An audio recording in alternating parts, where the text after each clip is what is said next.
Welcome to Quiltinator.com. I'm Michelle Johnson. Today I'd like to show you how to make scrappy 4 patches if you're using a jelly roll or any width of fabric. So I'm going to give you a demonstration of what I did. Jelly rolls are 2.5 inch. That's the width of your fabric. So if I was going to make a 4 patch just using squares, I would have cut 2.5 inch squares. So what I did was I doubled that and I cut 5 inch lengths. And then I sewed them together in pairs or twosies.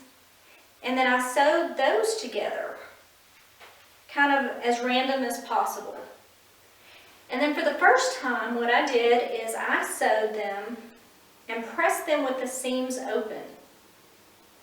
Now normally with a 4 patch, what I do is I press them to one side and then I butt the seams up and then that way they're kind of reversed on each other, and that way you can kind of feel, and they lock in and you get really pretty seams right in the middle. I mean, they match perfectly.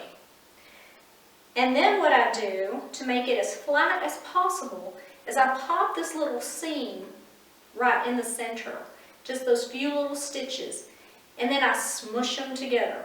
Just smush them with your finger and thumb as much as you can, and it shows you which way it wants to lay. And so you just take your iron and you press in that same direction, and they should all just go in a nice spiral. And then you just take it and then press the other side. Make sure there's no little bends or anything.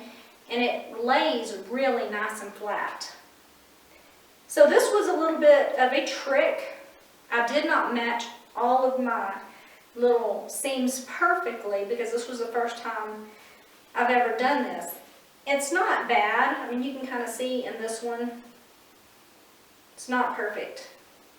So what you're going to do is you're going to pretend, and I want you to imagine that you're making a 4 patch using 4 squares, whatever size you're doing. So these are 2.5 inches. It's 2.5 inch square, 2.5 inch square. And now they are joined together. It's now 4.5 inches across if I have a good 1/4 inch seam. So then the very first thing I did was with my 5 here, my 5 inch strip.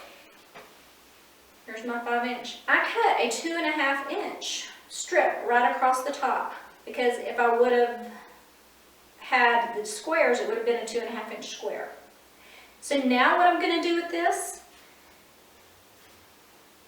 is either sew this to the bottom or have another set of 2 and match it together, or add it to another little set here. Like I've got another set of 10 ready to go. So I'll have a few extras, and that's okay. Like I said, you can add it to the bottom, or you can keep them and then have another little section of 2s that you're going to put together in pairs and make 4 patches that way. So now what you're going to do with the rest of this strip is you're going to cut 4.5 inches. And when you're done, you should have a 4.5 inch block. Hopefully you can see that. And then the very next one that comes up is another 4.5 inch block. That's a random 4 patch. Another 4.5 inch block that's random. This way you're using the same kind of fabrics. You've cut a width of fabric no matter what it is. It doesn't matter what size. You can use this same method to come up with random 4 patches. So this is if you're using a 2.5 inch, but say you wanted a 3 inch finished block instead of a 2 inch finished block. So you're going to start off with 3.5 inch strips. That's your width of fabric. And so all you have to do is double that and say, okay, so I need to cut a 7 inch strip. And then you have to figure out, just do the math in your head. You know you're going to lose a ½ inch.